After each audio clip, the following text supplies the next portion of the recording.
acontece é que nós não estamos mais sob o império da lei. Nós não vivemos mais... Tínhamos até um tempo atrás, alguns anos atrás, nós tínhamos a ilusão, pelo menos, de que nós tínhamos uma justiça. Nós temos o judiciário mais caro do Brasil e nós não nos sentimos amparados pela justiça.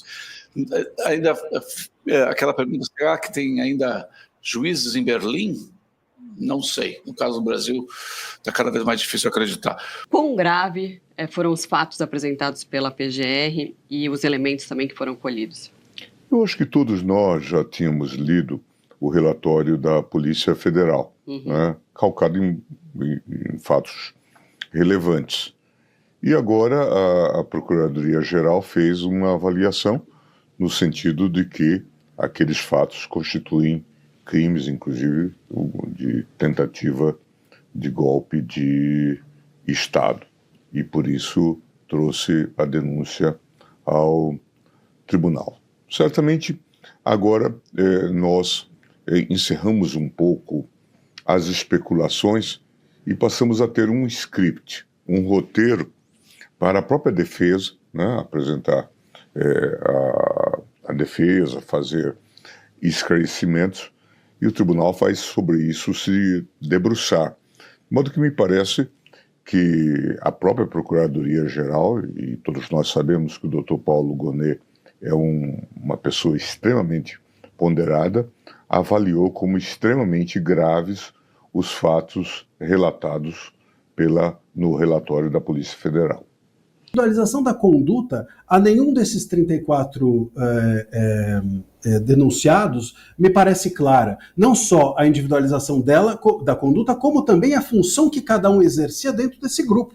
Então, criou-se um organograma simplesmente porque sim, não havia ou não houve nenhuma demonstração de que havia subordinação entre um e outro, ou que função cada um exercia, se era um núcleo da comunicação, ou se era um núcleo do não sei quê, por qual razão isso era assim feito. Nada disso há, nada disso houve. Baseia-se apenas nesses fatos e nas delações, que eu acho que vão ser fundamentais, porque se a peça é inepta, a delação aqui vira o grande coringa desse baralho, e me parece que a pressão toda vai para essas vítimas que estão agora com a função de delatar. Eu acho que não apenas a gente tem um problema de individualização da conduta, de função dentro desse grupo, como também de relação desse grupo com o dia 8. Não há nenhuma clareza de que esse grupo, ele diz muito que esse grupo incitou as pessoas do dia 8. Pô, mas isso pode ter ocorrido de forma espontânea.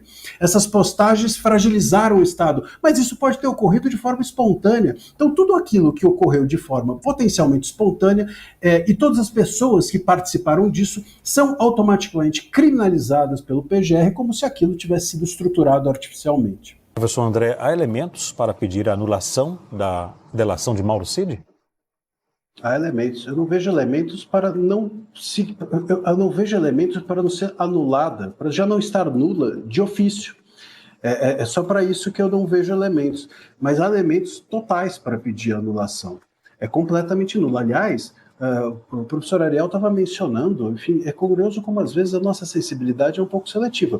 Nós estamos falando aqui de Rubens Paiva e tal, mas o Mauro Cid desmaiou na própria audiência, justamente pelas ameaças que parece ter sofrido e que isso não aparece no vídeo, mas sabemos por relatos que depois ele chega a desmaiar quando é anunciado o seu retorno à prisão. Nós tivemos, por exemplo, nos réus do dia 8, o Clesão chegou a morrer dentro da Papuda. Então, os direitos humanos precisam ser amplos, né? E não apenas aqueles que não concordam com nossa visão de mundo. São valores, né? E esses valores precisam ser para todos, não apenas para os nossos. Eu queria também dizer que, em relação à própria delação do Mauro Cid, ele diz claramente, até desses trechos que foram mostrados agora, que pelo princípio da compartimentação, que é um princípio da inteligência, trabalho de inteligência, ele sabia de parte apenas, parte do que era feito. Então ele claramente diz num dos trechos que ele não sabia para que aquilo ia ser usado. Tanto o monitoramento, quanto o dinheiro que chega a ele, não sabia se aquilo ia ser usado. Ele diz claramente se ia ser usado para um sequestro, para um assassinato ou para um golpe. Ou seja, o Mauro Cid, ele não completa a linha que nós poderíamos completar para concluir que houve um golpe. Então a gente tem aqui manifestações, a gente tem esse grupo de 34 pessoas e a gente tem o dia 8. Mas qual é a ligação entre eles? É isso que precisava ser esclarecido.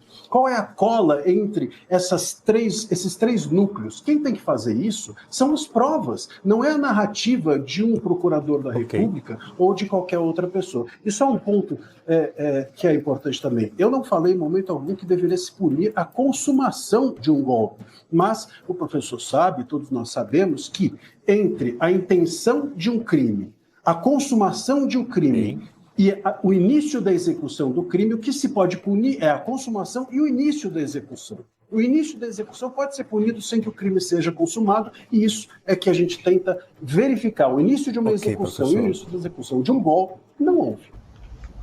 Eu tenho dito que essa denúncia é uma narrativa fantasiosa, fruto da criatividade intelectual do PGR.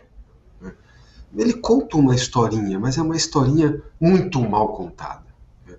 Meu pai dizia uma coisa que é o seguinte: quem escreve muito não escreve nada.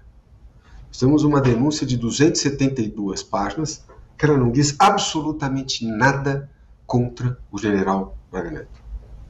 Ela é apoiada, Cláudio, numa única suposta prova, que é a colaboração mentirosa do senhor Cid.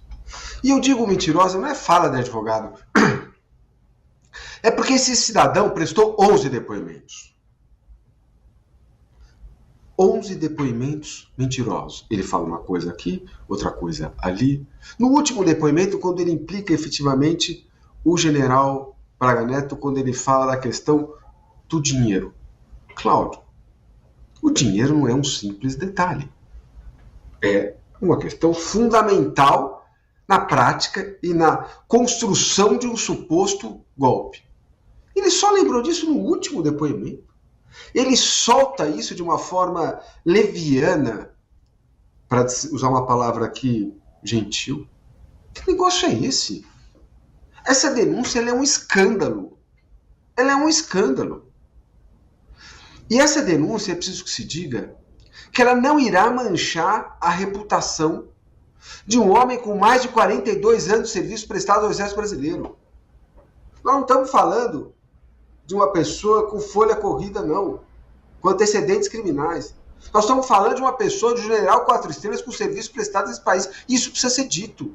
E um mentiroso não vai manchar a reputação deste homem, que falou várias vezes coisas completamente distintas. Por exemplo, nessa suposta reunião. Eu fico impressionado quando uma parcela da imprensa coloca, olha, ele fala de uma reunião que foi estabelecida na casa do general Braga Neto de um suposto golpe. Só que a imprensa não coloca que ele já tinha prestado um depoimento anterior, falado sobre essa reunião e não disse absolutamente nada sobre isso. Agora, é lógico, depois de ficar 130 dias preso, depois de correr o risco de perder a sua colaboração, aí ele inventa, traz mentiras e traz uma fala absolutamente fantasiosa, mentirosa, desprovida de qualquer prova. A imprensa precisa voltar um pouco, a imprensa tem que olhar no retrovisor. A imprensa fez uma meia-culpa na cobertura da Lava Jato. O judiciário fez uma meia-culpa nas suas decisões. A gente não pode esquecer disso. A colaboração premiada é um instituto legítimo, um instituto de defesa que deve ser usado, mas com provas, com documentos, com depoimento coerente e apoiado em provas. Eu li a denúncia, eu falei isso algumas vezes já. A denúncia, ele é um PGR, evidentemente, que é uma pessoa talentosa. O início da denúncia, Cláudio, ele fala assim: uma introdução necessária. E o que faz o PGR? Ele fala da importância da democracia, do Estado Democrático de Direito. Ele faz um texto bonito, né? Ele esqueceu de falar uma coisa: o direito de defesa. O sagrado direito de defesa estabelecido na Constituição Federal. Por que eu disse isso? Porque o Ministério Público, a polícia, eles não respeitaram o direito de defesa. Olha só, um caso dessa magnitude, com essa importância, não seria razoável, Cláudio, senador, que a polícia e o Ministério Público quisesse ouvir um general 4 estrelas? Uma pessoa que é investigada? Não, é pedir muito isso?